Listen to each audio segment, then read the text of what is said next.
মূলধন ঘাটতি থেকে বেরিয়ে এসেছে রাষ্ট্রায়ত্ত সোনালী ব্যাংক। খেলাপি ঋণ কমিয়ে আনতেও কাজ করছে ব্যাংকটি। ৩ বছরের মধ্যে খেলাপি ঋণও এক অঙ্কের ঘরে নেমে আসবে বলে মনে করেন ব্যাংকটির ব্যবস্থাপনা পরিচালক শওকত আলী খান। মঙ্গলবার রাজধানীর মতিঝিলে ব্যাংকটির প্রধান কার্যালয়ে আয়োজিত এক সংবাদ সম্মেলনে তিনি বলেন, ২০২৫ সালে সোনালী ব্যাংকের পরিচালন মুনাফা ৮,০১৭ কোটি টাকা। ব্যাংকের বর্তমান আমানত বেড়ে দাঁড়িয়েছে ১,৭৯,৮৭৯ কোটি টাকায়। এর বিপরীতে ঋণ বিতরণ হয়েছে ১,০৪,৭২৩ কোটি টাকা।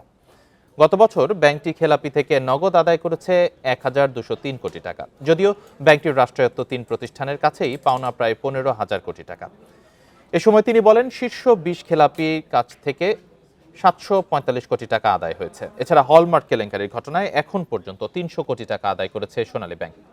বাকি টাকা আদায়ে হলমার্ক গ্রুপের বন্ধকি সম্পত্তি নিলামে তোলার প্রক্রিয়া চলছে।